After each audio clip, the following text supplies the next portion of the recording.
श्रीमद् भगवद गीता अध्याय संख्या 7 श्लोक संख्या 16, हो सका तो 17 भी। 16वां श्लोक पढ़ता हूँ।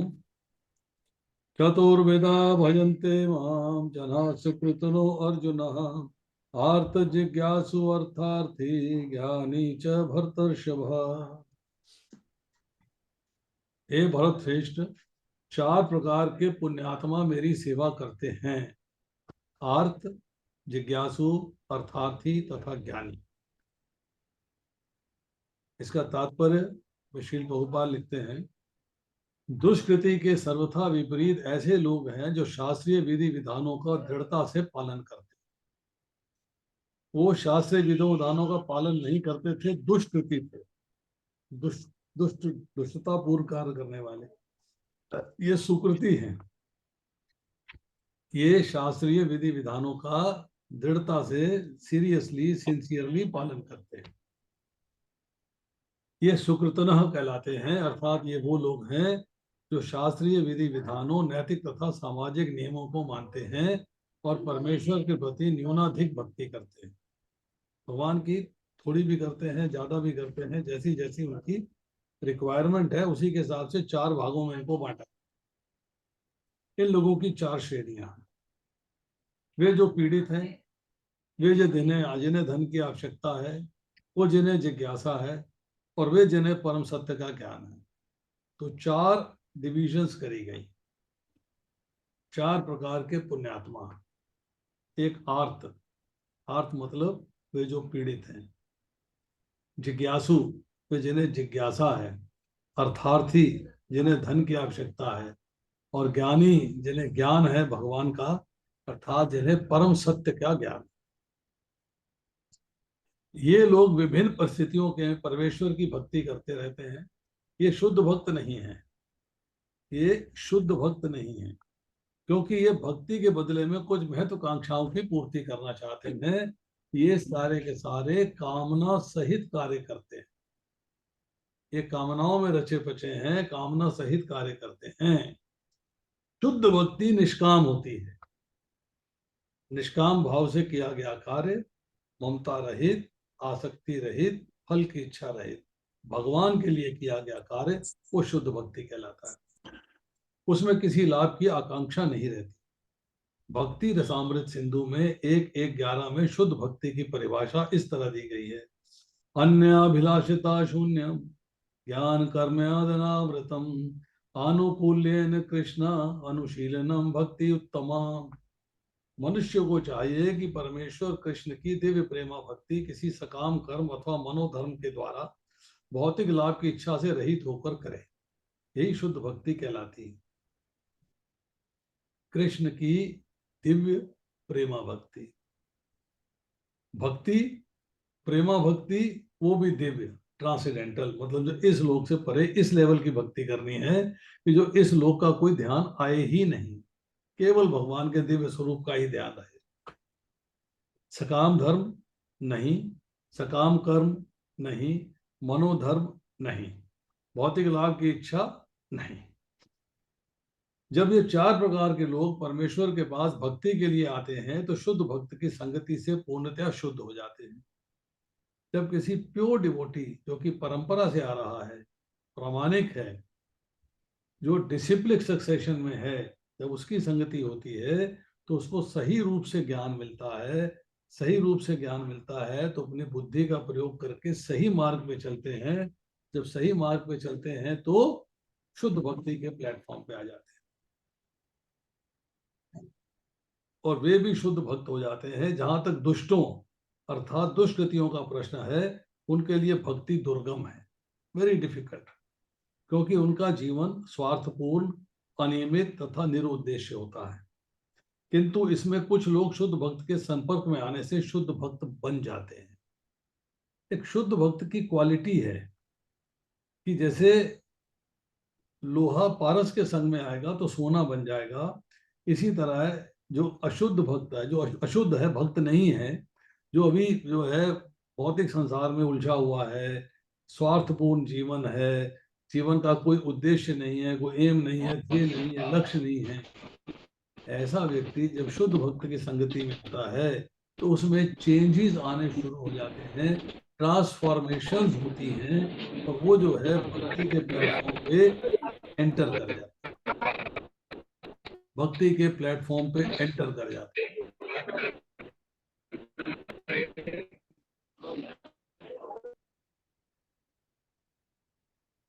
जो लोग सदैव सकाम कर्मों में व्यस्त रहते हैं, वे संकट के समय भगवान के पास आते हैं, तब वे शुद्ध भक्तों की संगति करते हैं तथा विपत्ति में भगवान के भक्त बन जाते हैं। दुख आया, हमने बहुत सारे लोग देखे हैं, आई नो मेनी पीपल, कि बेटे पे कष्ट आ गया है, कोई एक्सीडेंट हो गया है, बेटे की डेथ हो गई है, तो माता पिता भक्ति में आ गए, या बेटा भक्ति में लेके आया है, कोई घर में हादसा हो गया है तो माता पिता भक्ति में आ गए, एज लेट एज पे आ गए। मतलब कोई ना कोई विपत्ति आई है और भक्तों का संग हुआ है तो वो भक्ति में आ गए हैं। जो लोग बिल्कुल हताश हैं वे भी कभी कभी शुद्ध भक्तों की संगति करने आते हैं और ईश्वर के विषय में जानने की जिज्ञासा करते हैं, नॉलेज गेन करना चाहते हैं, ज्ञान प्राप्त करना चाहते हैं। इसी प्रकार शुष्क चिंतक जब ज्ञान के प्रत्येक क्षेत्र से हताश हो जाते हैं तो भी वे कभी कभी ईश्वर को जानना चाहते हैं। मतलब ट्राई फिलॉसफी, निराकारवादी, मायावादी, शून्यवादी, भगवान को न समझने वाले, भगवान को न जानने वाले, टोटली नास्तिक, पर अगर जो है कभी उनके मन में इच्छा प्रकट हो जाती है मैं जानूं तो सही है क्या, कोशिश तो करूं जानने की, तो वो जब शुद्ध भक्तों की संगति करने आते हैं, प्रत्येक क्षेत्र में हताश हो जाते हैं, ईश्वर को जानना चाहते हैं, तब वो भगवान की भक्ति के मार्ग पे आ जाते हैं। इस प्रकार ये निराकार ब्रह्म अंतर्यामी परमात्मा के ज्ञान को पार कर जाते हैं और भगवत कृपा से या उनके शुद्ध भक्त की कृपा से उन्हें साकार भगवान का बोध हो जाता है। तो निराकारवाद से वो साकारवाद में आ जाते हैं। कुल मिला के जब आर्त जिज्ञासु ज्ञानी तथा धन की इच्छा रखने वाले समस्त भौतिक इच्छाओं से मुक्त हो जाते हैं, जब ये भली भांति समझ जाते हैं कि भौतिक आसक्ति से आध्यात्मिक उन्नति का कोई सरोकार नहीं। मतलब आप सोचें कि मैं भौतिक आसक्ति भी कर लूं और आध्यात्मिक उन्नति भी कर लूं तो ये पॉसिबिलिटी नहीं है, एक डायरेक्शन में चलना है।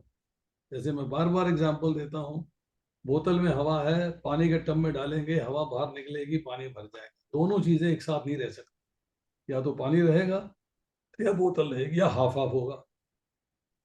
तो आप इस तरीके से भौतिक संसार में रहते हुए भौतिक संसार से निर्लिप्त रह के आध्यात्मिक संसार में जा सकते हो, पर दोनों में लिप्त नहीं रह सकते। जब तक ऐसी शुद्ध अवस्था प्राप्त नहीं हो लेती तब तक भगवान की दिव्य सेवा में लगे भक्त सकाम कर्मों में या संसारी ज्ञान की खोज में उत्सुक रहते हैं। एक जिज्ञासा रहती है भगवान के बारे में जाने, कुछ और जान ले, कुछ और जान ले, कुछ और जान ले, कुछ और जान ले। अतः शुद्ध भक्ति की अवस्था तक पहुंचने के लिए मनुष्य को इन सबों को लांघना होता है। He has to cross all this। अब देखिए इसके बारे में थोड़े डिटेल में जाते हैं। पुण्यात्मा की चर्चा हुई, सुकृति अर्थात भगवान के संबंध में कार्य करने वाले लोग चार प्रकार के बताए। चारों भगवान का भजन करते हैं और भगवान की शरण में जाते हैं, चाहे पूर्ण रूप से जाते हैं चाहे अधूरे रूप से जाते हैं, पर भगवान की शरण में जाते हैं। पिछले श्लोक में आया था दुष्कृतन, मतलब भगवान में न लगने वाले मनुष्यों की बात थी। अब यहां शब्द आया है सुकृतन, मतलब जो भगवान में लगने वाले मनुष्य हैं उनकी बात कहते हैं। तो जो सुकृति मनुष्य हैं वे सकाम पुण्य कर्म करने वाले नहीं हैं, भगवान से संबंध जोड़ के भगवत संबंधी कार्य करने वाले हैं। हम सोचें कि 100% सकाम कर्मी है, नहीं, सकाम कर्मयोग हो सकता है पर प्योरली सकाम कर्म नहीं होगा।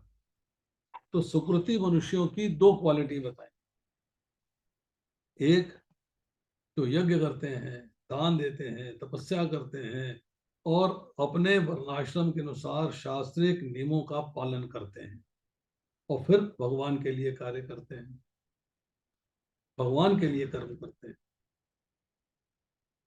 मतलब अपने कर्मों का फल भगवान को अर्पित करते हैं, अर्थात ऐसा कोई कर्म नहीं करते जिससे कि फल जनरेट हो। और दूसरे हैं जो भगवान नाम का जप करते हैं, कीर्तन करते हैं, लीला सुनते हैं, धाम में जाते हैं और केवल भगवान के संबंधी कार्य करते हैं। दोनों में थोड़ा फर्क आ गया।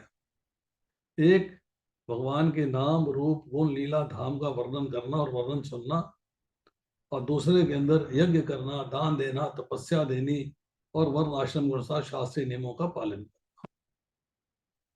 अब जिनकी भगवान में रुचि हो गई है वे भाग्यशाली हैं, वही श्रेष्ठ हैं। और टेक्निकली देखा जाए तो वही मनुष्य कहलाने के योग्य हैं। अब चाहे वो रुचि किसी पुण्य किया हुआ पिछले जन्म में या पूर्व में उसकी वजह से हो जाए, या आफत पड़ी है, कोई सहारा छूट गया है तो भगवान का सहारा पकड़ लिया, या किसी मनुष्य ने धोखा दे दिया, धोखा देने के बाद भगवान की शरण में चले गए, या कहीं सत्संग में चले गए, स्वाध्याय कर लिया, पढ़ लिया, सुन लिया, तो आपकी भगवान में रुचि हो गई।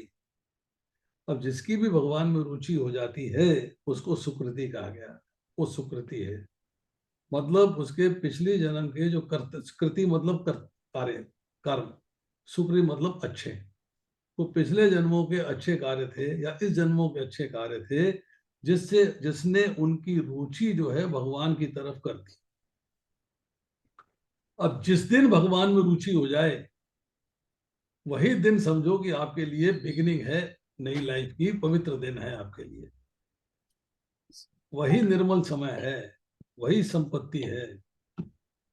और जब भगवान की तरफ रुचि नहीं होती तो दिन काले हैं, विपत्तिपूर्ण है, तो अच्छे नहीं है। अब प्रश्न यह है कि भगवान ने आप पे कृपा करी, हमने उपनिषद में आपको पहले बताया चौथे अध्याय में जाके कि आपके हृदय में विराजमान है। भगवान ने कृपा करी और आपको मनुष्य शरीर दिया, किस लिए?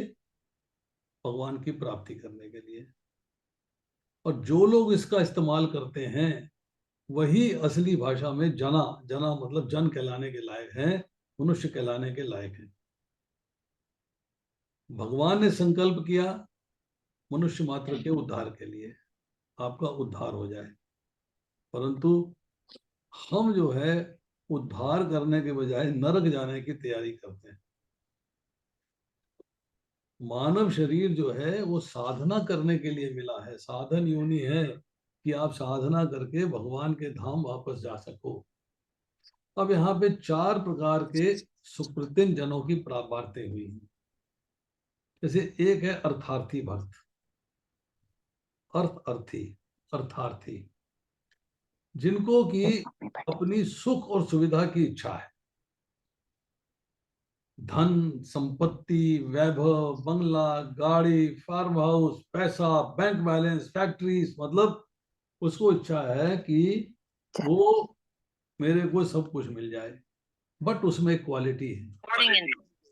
तो क्वालिटी क्या है कि वो इसको प्राप्त करने के लिए भगवान की शरण में जाता है, देवताओं की शरण में नहीं जाता, किसी और का सहारा नहीं ढूंढता, किसी और की शरण में नहीं जाता, केवल भगवान की शरण में जाता है। तो ऐसा जो भक्त है, 4 प्रकार के जो भक्त हैं उसमें ये बिगनर है कि धन की इच्छा करता है, भगवान के पास जाता है। ये इच्छा जागृत होती है पूर्व जन्म के संस्कारों से कि धन की तो इच्छा है, उसकी चेष्टा भी करता है, पर वो समझता है कि भगवान के सिवाय मेरी इच्छा पूर्ति और कोई नहीं कर सकता। ये क्वालिटी है उसके अंदर।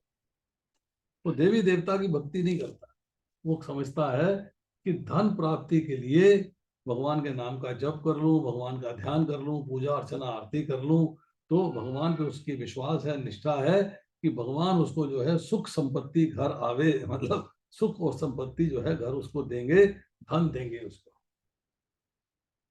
अब दूसरा एक व्यक्ति है जिसको धन की इच्छा है, परंतु उसकी प्राप्ति के लिए संसारिक उपायों का सहारा लेता है। वह कभी धन के लिए भगवान को याद करता है, कभी याद कर लेता है, परंतु जब भगवान को याद कर लेता है, भगवान के पास चला जाता है, तो अर्थार्थी भक्त बन जाता है। भक्त मीन्स भगवान की सेवा करने वाला, तो अर्थार्थी भक्त बन जाता है। अब भगवान में जब वो लग जाता, एक बड़ी इंपॉर्टेंट बात है, भगवान में जब वो लग जाता है, भगवान के मंदिर में जाना शुरू कर देता है, भगवान की कथा सुननी शुरू कर देता है, नाम रूप गुण लीला धाम का वर्णन सुनना शुरू कर देता है, और उसका इंटरेस्ट बन जाता है भगवान के बारे में जानने का, तब ग्रेजुअली उसमें जो है भौतिक संसार के सुख भोगों की इच्छा कम हो जाती है, धन की इच्छा भी कम हो जाती है और समय पाकर मिट जाती है। यही भगवान का असली अर्थार्थी भक्त है। एक बिगिनर था, धन की इच्छा थी, गया, अब वो असली अर्थार्थी हो गया कि अब उसको इच्छा रही नहीं। ध्रुव महाराज राज्य के लिए गए थे भगवान के पास, राजा की गोद में बैठने की इच्छा हुई, छोटी माँ ने बैठने नहीं दिया। उसने ध्रुव से कहा कि तूने मेरा भजन नहीं किया है, तू अभागा है, अभागिन के यहाँ तूने जन्म लिया है, अतः तू राजा की गोद में बैठने का अधिकारी नहीं। अब ध्रुव महाराज ने छोटी माँ से जो बात सुनी थी वो अपनी माँ से कह दी। माँ ने कहा बेटा तेरी माँ तो ठीक कहती है कि भजन नहीं किया तूने। उसने कहा माँ अब मैं भजन करूंगा। तो भगवान का भजन करने के लिए घर से चल पड़े। माँ ने भी बड़ी हिम्मत करके ध्रुव को जंगल में जाने की आज्ञा दे दी। रास्ते में नारद जी महाराज मिल गए। नारद जी ने ध्रुव से कहा रे भोले बालक, तू अकेला कहाँ जा रहा है? ये भगवान इतनी जल्दी थोड़ा मिलते हैं। तू जंगल में कहाँ रहेगा? बड़े बड़े जंगली जानवर हैं, तेरे को खा जाएंगे, और तेरी माँ थोड़ा बैठी जो तुझे बचा लेगी। तू मेरे साथ चल, राजा मेरी बात मानते हैं, मैं तेरा और तेरी माँ का प्रबंध करवा दूंगा, तो उनकी गोदी में बैठ जाइयो। नारद जी ने बातें सुनी, नारद जी ने बातें कही, और बालक ध्रुव ने बातें सुनी, तो बालक ध्रुव की भगवत भजन में दृढ़ता हो गई। नहीं, अब तो मुझे भगवान का भजन करना ही है, उन्हीं से लेना है। अब ये मेरे से घर चलने की बात कहते हैं, पहले ये कहाँ गए थे? तब ध्रुव ने नारद जी से कहा महाराज अब तो मैं भगवान का भजन ही करूंगा। ध्रुव जी ने ऐसा दृढ़ निश्चय देखकर नारद जी ने उन्हें मंत्र दिया, ओम नमो भगवते वासुदेवाय, और चतुर्भुज भगवान विष्णु का ध्यान बताकर मधुवन में जाके भजन करने की आज्ञा दे। जाइए मधुवन में जाके भजन करिए। अब ध्रुव जी महाराज जो है मधुवन में जाके निष्ठा पूर्वक भगवान का भजन कर रहे हैं। इतनी निष्ठा थी, इतनी सीरियसली सिंसियरली भजन किया कि 6 महीने के अंदर ही भगवान ध्रुव के सामने प्रकट हो गए। भगवान ने ध्रुव जी को राजगद्दी का वरदान दिया, पर ध्रुव जी राजी नहीं हुए। भजन से अंतःकरण शुद्ध हो गया था। अब धन राज्य के लिए भगवान की तरफ जाएं, भगवान से प्रार्थना करें, तो बड़ी लज्जा हुई, सोचने लगे मैंने बड़ी गलती कर दी है। तात्पर्य ये हुआ कि पहले तो ध्रुव की राजा की गोद में बैठने की इच्छा हुई, और उस इच्छा की उपाय का तरीका भगवान का भजन माना, और भजन करने से राज्य मिल गया तो इच्छा मिट गई। यही बताया है कि समय पाके धन की इच्छा मिट जाती है, तब उसको जो है कोई इच्छा नहीं रहती धन प्राप्ति करने की। तो वो है अर्थार्थी भक्त। आजकल के भक्त क्या है? झूठ, कपट, बेईमानी, दूसरे को धोखा देना, ये भक्ति करते हैं, इसके भक्त हैं। मतलब आसुरी संपदा है, आसुरी प्रकृति है, उसके भक्त हैं वो। उनका विश्वास जितना कपट पे है, जितना झूठ पर है, उतना भगवान पर नहीं है। अब जो लोग केवल भगवान के परायण है, भोग परायण नहीं है, भगवत परायण है, जो भगवान के साथ अपनापन करके भजन करते हैं, परंतु कभी कभी पूर्व जन्म के संस्कारों के कारण या सटल डिजायर हो जाती है, तो शरीर आदि के लिए अनुकूल परिस्थिति की इच्छा कर बैठते हैं। और चूंकि भगवान का भजन करते हैं, इसलिए वो भी अर्थार्थी भक्त है। अब दूसरा है आर्त भक्त। आर्त मतलब होता है दुखी।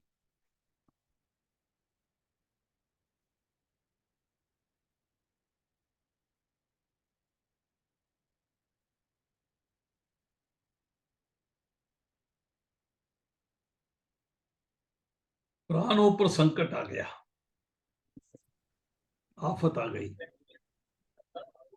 कोई घटना घटी जो मन के प्रतिकूल थी, अब दुखी हो गए, और दुखी होके भगवान को पुकार रहे हैं। दुख को दूर करना है तो किसी देवी देवता की शरण में नहीं जाते, भगवान की शरण में जाते। हम आरती जो करते हैं, आरती करने का पर्पस क्या होता है? आरती किसे कहते हैं? आरती का टेक्निकल अर्थ यह है कि आर्त जो भगवान को पुकार लगाता है वो आरती कहलाती है। मतलब दुखी आदमी जो भगवान को पुकारता है उसको आरती कहते हैं। अब आरती का दूसरा भी तरीका, आरती हम करते हैं, दीप जलाते हैं, भगवान की आरती करते हैं, इसका क्या मतलब है? इसके दो मतलब है, अब समझिएगा, आपको ये बात जानना चाहिए। एक कारण है कि हम जो है भगवान की सुंदरता को देखकर किसी की नजर न लग जाए, इसलिए भगवान की आरती उतारते हैं, भगवान की नजर उतारते हैं दीपक के द्वारा, कि भगवान को किसी की नजर ना लगे। भगवान की क्या क्वालिटी है कि भगवान अपने दृष्टिपात से उस आरती में अपनी शक्ति भर देते हैं। दृष्टिपात करते हैं, वो जो आरती दीपक जल रहा होता है उस दीपक के अंदर अपनी शक्ति भर देते हैं। वो आरती जब हम लोगों के पास आती है तो हम उसको जो है ऊपर से लेके माथे पे लगाते हैं, सर पे लगाते हैं, ताकि उस शक्ति का कुछ अंश हमारे अंदर भी प्रवेश करके हमें सुख और शांति प्रदान करे, हमें भी भक्ति में लगाए। तो अपना दुख दूर करने के लिए जो भगवान को पुकारा जाता है वो केवल भगवान से दुख दूर करना चाहते हैं, दूसरा कोई उपाय काम में नहीं। वो आर्त भक्त है। अब आर्त भक्तों में किसको याद आती है कि जब आफत आए तो केवल भगवान याद आए और कोई याद ना आए? तो वो है उत्तरा।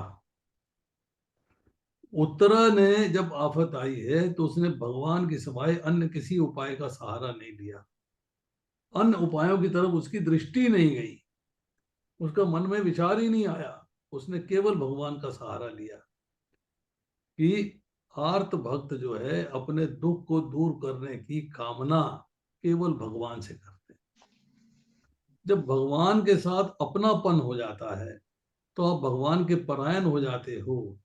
तो आप जो है अनुकूलता जब होती है तब भगवान से कोई इच्छा नहीं करते, जब परिस्थितियां अनुकूल होती हैं तब भगवान से कोई इच्छा नहीं करते, वो आरती है ही नहीं, दुखी है ही नहीं। पर जब आप परिस्थिति प्रतिकूल हो जाती है, दुख हो जाती है, तब आप जो है भगवान से प्रार्थना करते हो। अब यहाँ पर जो है कई लोग जो है वो कहते हैं कि साहब वो द्रौपदी ने तो भगवान को पुकारा था। द्रौपदी ने अपने दुख को दूर करने के लिए पतियों को देखा, राजा को देखा, गुरुजनों को देखा, सबको पुकारा, उसने अपने आप को सहारा दिया, हाथों से धोती पकड़ ली, बाजू से धोती पकड़ ली। उनका ध्यान केवल एकदम भगवान पे नहीं गया। इसलिए जो है गजेंद्र, उसने भी हाथियों का सहारा मांगा, हथनियों का सहारा लिया, बल का सहारा लिया, और वह वर्षों तक दुख पाता रहा। जब सहारा छूट गया तब भगवान का सहारा लिया। इसलिए इसमें जो है जो दृष्टांत बनता है, याद आती है, उत्तरा की आती है, उसने और किसी का सहारा नहीं मांगा, केवल भगवान का सहारा मांगा। अब आता है जिज्ञासु भक्त, जिज्ञासा करनी। आपके मन के अंदर अपनी पोजीशन और भगवान की पोजीशन जानने की इच्छा हो गई कि भगवान का मैं अंश हूं, मेरा स्वरूप भगवान का अंश है, ये जानने की इच्छा हो गई। आपके मन के अंदर भगवत तत्व को जानने की इच्छा हो गई, कृष्ण तत्व क्या है, एब्सोल्यूट ट्रुथ क्या है, इस जानने की इच्छा हो गई। मेरा स्वरूप क्या है, जीवरे स्वरूप कृष्ण नित्य दास, मैं भगवान का दास हूं, इस जानने की इच्छा हो गई। मैं क्या करना चाहिए, मुझे कैसे विहार करना चाहिए, कैसे बिहेव करना चाहिए, कैसे रहना चाहिए, ये सारी जो है जिज्ञासाएं हो गई। आप शास्त्र के पास गए, गुरु के पास गए, आपने श्रवण किया, मनन किया, उसको अंडरस्टैंड किया, सारा अंडरस्टैंड करके उसको मन में धारण किया, बुद्धि में धारण किया। अब कुछ नहीं किया आपने, केवल भगवान का आश्रय ले लिया। भगवान जैसे आप बताएंगे, जो आपका आदेश है उसका पालन करेंगे, बस जो जानना है आपसे जानेंगे। जिज्ञासा जो है मुझे भगवत तत्व की है, और वो भगवत भक्ति से ही होगी, क्योंकि भगवान भगवत गीता में कहते हैं भक्त्या माम अभिजानाति, भक्त ही केवल मुझे जान सकता है और कोई नहीं जान सकता। इसलिए जो है वो भक्ति में आता है और कहीं नहीं आता।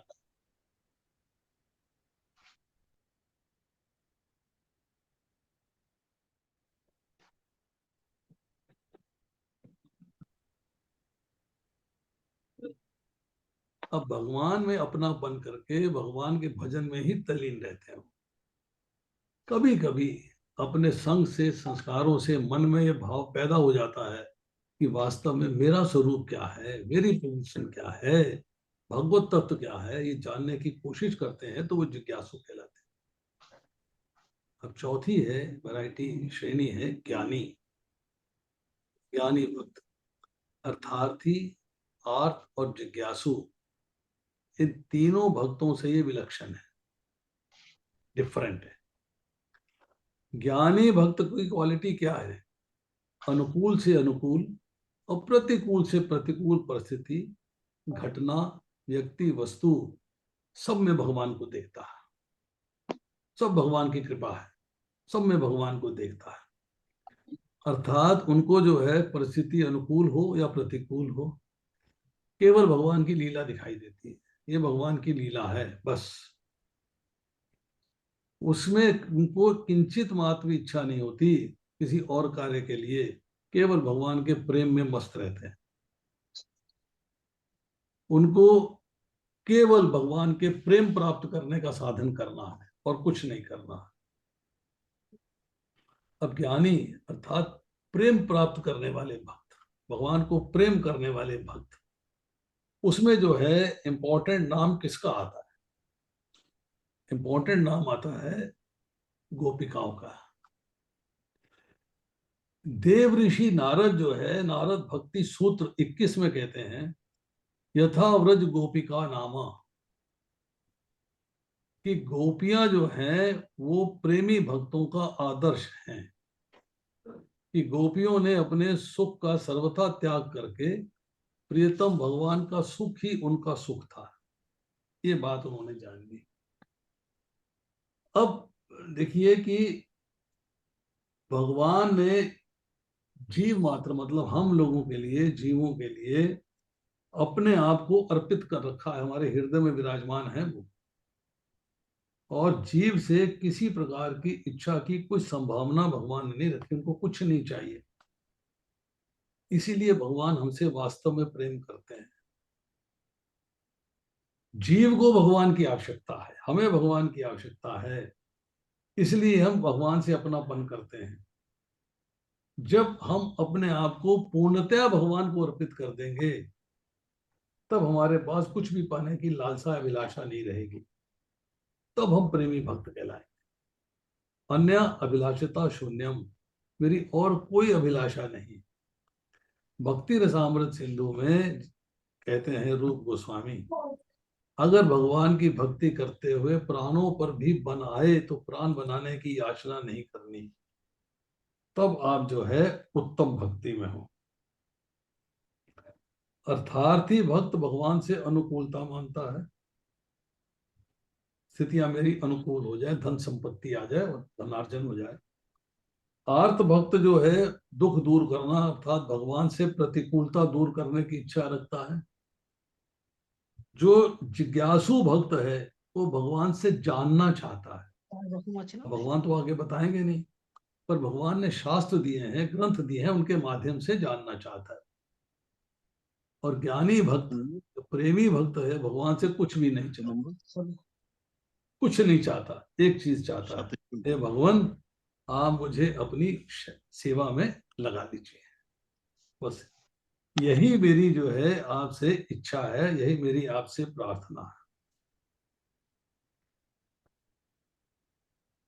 अब आता है प्रश्न कि भगवान के साथ जब अपनापन आ जाता है, अर्थात मैं केवल भगवान का हूं और केवल भगवान ही मेरे हैं और कोई नहीं, ऐसा जब आप दृढ़ता से मान लेते हो, दृढ़ हो गए, विचार दृढ़ हो गया, तो साधक जो है, जो भक्त हम साधना कर रहे हैं, जो अपने को कहलाने वाले, अंतःकरण में भावों की गुणों की कमी भी दिख सकती है, पर भगवान के साथ संबंध स्थापित होने से वो टिकेगी नहीं। मतलब आपको ना अपनी ना किसी की कमी दिखाई देगी, ना अपने भाव दूसरों के भावों में अंतर दिखाई देगा, आपको सब चीजें एक समान दिखाई देगी, इक्वी पॉइस्ट। आपको जो है कुछ भी दिखाई नहीं देगा जो कि एबनॉर्मल हो। अब भगवान का अपनापन तो दुष्ट पर भी है, उसके हृदय में विराजमान है, नहीं है क्या? उसके हृदय में भी विराजमान है। तो पर 16वें अध्याय में जब आसुरी प्रकृति वालों की चर्चा होती है तो भगवान कहते हैं कि जो लोग क्रूर हैं, जो द्वेष करने वाले हैं, जो नरों में अधम हैं, उन दुष्टों को मैं आसुरी योनियों में गिराता हूं। इसका क्या मतलब हुआ कि भगवान उन्हें आसुरी योनियों में क्यों गिरा रहे हैं? उसका कारण है कि भगवान आसुरी योनियों में गिरा के शुद्ध करते हैं। जैसे एक माता अपने बच्चे को स्नान कराती है तो उससे पूछती नहीं है तू नहाएगा कि नहीं नहाएगा, छोटा बच्चा है, ले आती बाथरूम में तैयारी करा के सब पानी गरम वरम करके टब अरेंज करके उसको नहलाती, उससे पूछती नहीं है, उसकी सम्मति नहीं लेती कि तेरी ओपिनियन क्या है। इस तरह भगवान जो है, जो आसुरी प्रकृति वाले लोग होते हैं उन पे अपनापन दिखाते हैं कि उनको आसुरी प्रकृति योनियों में डाल के उनका शुद्धिकरण करते हैं। अब भगवान के साथ अपनापन का संबंध पहले से ही है। अब कोई कामना आ गई, कामना नहीं आनी चाहिए थी, कामना आ गई, पर भगवान से संबंध मुख्य है और कामना गौण है, कामना सेकेंडरी है। तो ये फर्स्ट कैटेगरी के लोग हैं। कामना सेकेंडरी है, भगवान से संबंध प्राइमरी है। अब भगवान से संबंध है पर कामना उत्पन्न हो गई है और उसकी पूर्ति चाहते हैं दूसरों से, भगवान से नहीं, दूसरों से। जब दूसरों से कामना की पूर्ति नहीं होती फिर भगवान से चाहते हैं, मतलब अनन्य भाव नहीं आया।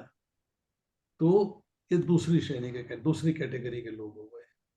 अब तीसरी कैटेगरी के लिए कि कामना पूर्ति के लिए भगवान के पास गए, कामना मुख्य है पर भगवान का संबंध सेकेंडरी हो गया, तो ये थर्ड कैटेगरी के लोग। अब इसके बाद कामनाओं के बारे में कुछ और भी चर्चा है, अभी हमारे पास समय है, वो भी कर लेते हैं थोड़ी सी। कामना दो तरह की होती है, एक है परमार्थिक, एक है लौकिक। परमार्थिक मतलब इस धाम से परे की, भौतिक सृष्टि से परे की, और दूसरी है इस सृष्टि की, इस लोक है। अब जो भौतिक सृष्टि से परे की कामना है, परमार्थिक कामना है, वो भी दो तरह की है, एक है मुक्ति की और एक है भक्ति की। एक है भगवान से मुक्ति की प्रार्थना करना और एक है भगवान से प्रेम करने की बात। मुक्ति की जो कामना है उसमें व्यक्ति तत्व जानना चाहता है कि मुक्ति कैसे प्राप्त होगी, जिज्ञासा है, वो जिज्ञासु है, वो कामना नहीं है, वो मुक्ति प्राप्त करने की जिज्ञासा है, तत्व को जानना चाहता है, अपने स्वरूप को जानना चाहता है, भगवान को जानना चाहता है, भगवान के साथ संबंध को जानना चाहता है, संबंध को निभाने को जानना चाहता है। वो ये चाहता है कि मुझे ये पता लगे कि मैं मुक्ति कैसे प्राप्त कर सकता हूँ और मुक्ति का लाभ क्या है, मुक्ति है क्या, ये ज्ञान प्राप्ति करना चाहता है, वो जिज्ञासु है। अब दूसरी कामना है भगवान के प्रेम की, उसकी प्राप्ति कामना है, पर ये कामना जो है भौतिक कामना नहीं है, ये भगवान के प्रेम की कामना है। तो वे प्राप्ति जो है भगवान के प्रेम की अपने लिए नहीं होती, भगवान की सेवा करने के लिए होती है, अपने आनंद के लिए, अपने सुख भोग के लिए, भौतिक सुख भोग के लिए नहीं होती। ये होती है कि मेरे को भगवान के चरणों की सेवा में कैसे लगना है। तो ये जो दोनों कामनाएं हैं, भक्ति की भी और मुक्ति की भी, इसको वास्तविक रूप में कामना नहीं कहते, क्योंकि ये भौतिक कामना नहीं। अब आती है भौतिक कामना अर्थात लौकिक कामना। लौकिक कामना जो है भी दो तरह की है, एक है सुख प्राप्त करने की, धन उपार्जन अर्थार्थी, एक है दुख दूर करने की, आरती। तो जो शरीर को मेरे आराम मिले, मेरा आदर मान सत्कार हो, के बाद मेरा नाम अमर हो जाए, मेरा अब स्वागत रामायण चल हो रही, जाए, रामायण पढ़ा रहा है कोई मेरा ग्रंथ ऑनलाइन। बना दे। हो गई वो क्लास तो हो गई। कोई मेरा ग्रंथ बना दे, लोग मेरे में जाने, मेरे बारे में जाने, मुझे याद करें, मुझे रिमेम्बर करें कि कोई ऐसा महापुरुष हुआ था, विलक्षण पुरुष हुआ था। मरने के बाद स्वर्ग चला जाऊं, स्वर्ग भोग भोगता रहूं, तो इस लोक में सुख प्राप्ति की कामनाएं हैं, पर ऐसी कामनाओं से वासना बढ़ती है, डिजायर्स बढ़ती है। डिजायर्स दिन ब दिन बढ़ती चली जाएगी, तो बंधन होता चला जाएगा, बार बार जन्म लेना पड़ेगा, बार बार मृत्यु आएगी, अर्थात पतन होता जाएगा। दूसरी कामना है दुख दूर करने की, कि मेरा दुख दूर हो जाए। दुख होते हैं तीन प्रकार के, आधि दैविक, आधि भौतिक और आध्यात्मिक। बहुत ज्यादा बारिश आ गई, अकाल पड़ गया, बहुत सर्दी है, बहुत गर्मी है, बहुत तेज वायु चल रही, आंधी आ गई, तूफान आ गए, सुनामी आ गई, ये सारे जो है आदि दैविक दुख कहलाते हैं, ये देवताओं के कारण से होते हैं। अब दूसरे प्राणियों से जो दुख होते हैं, शेर आ गया, सांप आ गया, चोर आ गया, किसी दूसरे ने मार पिटाई कर दी, झगड़े हो गए, लड़ाइयां हो गई, दूसरे ने दुख दे दिया, तो आदि भौतिक कहलाता है। और जो आपके शरीर में और अंतःकरण में जो दुख होता है, मैं बीमार हूं तो दुख हो रहा है, दूसरे ने ताना कस दिया, दूसरे ने कुछ कमेंट मार दिया, दूसरे ने कुछ अपशब्द कह दिए, दूसरे ने दुख दे दिया, तो आपके मन में परेशानी हो गई है, तो आध्यात्मिक दुख होता है। अब इन दुखों को दूर करने की और सुख प्राप्त करने की जो कामना है वो एक्चुअली बेकार है, तो कामना पूर्ति होती नहीं। पूर्ति हो भी जाएगी तो नई कामना आ जाएगी, तो अंत में क्या होता है, अपूर्ति। मतलब पूर्ति का ना होना ही अंत है उसका। तो अब आध्यात्मिक की हमने बात करी कि आध्यात्मिक दुख, आध्यात्मिक दुख जो है वो भी दो वैरायटी के हैं, आधि और व्याधि।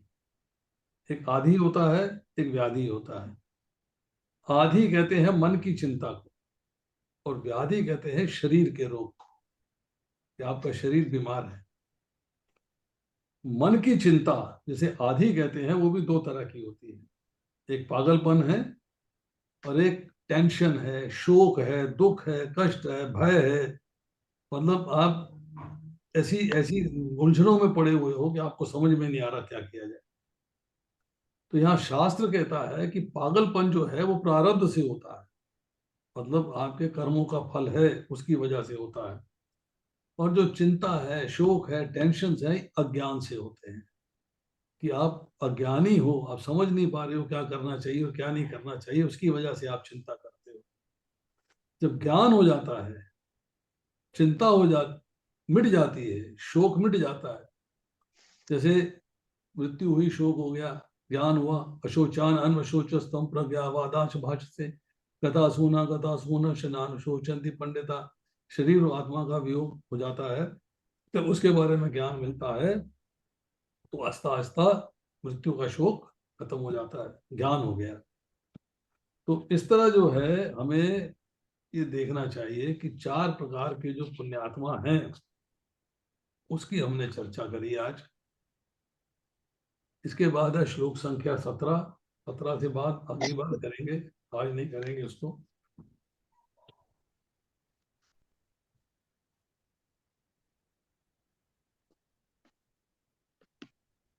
17, 18 और 19, 17, 18 और 19 ये श्लोक करेंगे सोमवार को।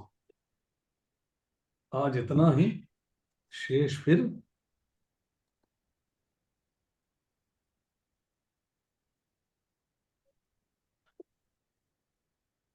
हरे कृष्णा प्रभु जी, दंडवत प्रणाम।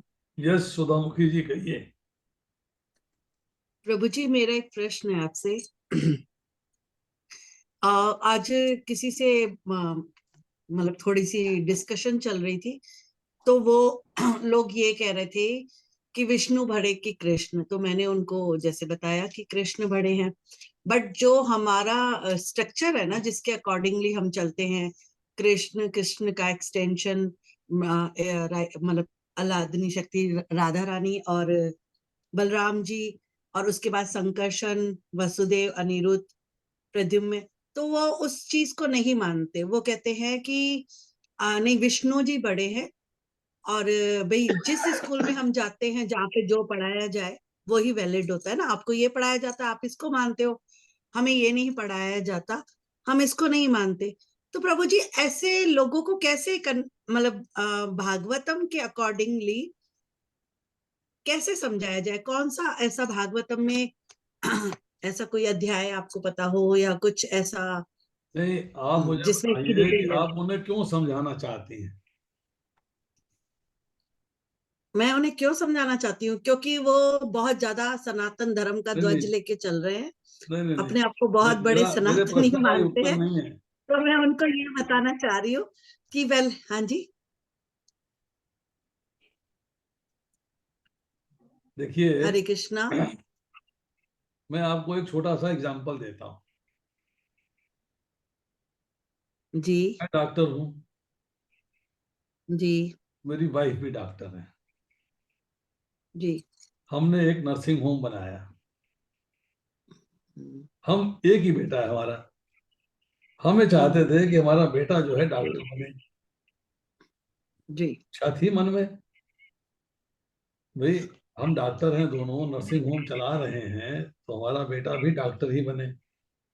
जी हमारे बेटे ने कहा कि आप मुझे बताओ कि मैं डॉक्टर क्यों बनूं, मैं नहीं बनना चाहता।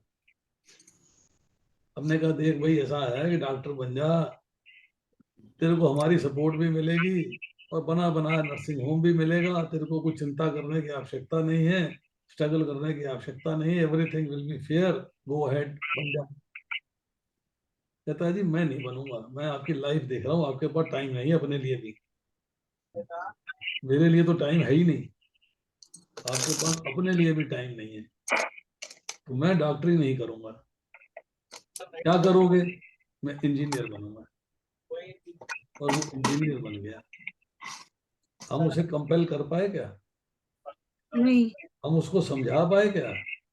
नहीं हम उस पर जोर लगा पाए क्या? नहीं। दूसरी सिचुएशन बताता हूँ। हमारे एक कोलीग हैं डॉक्टर, ऑर्थोपेडिक सर्जन है। उनसे मैंने एक दिन पूछा, मैंने डॉक्टर साहब आपका बेटा जो है वो क्या कर रहा है?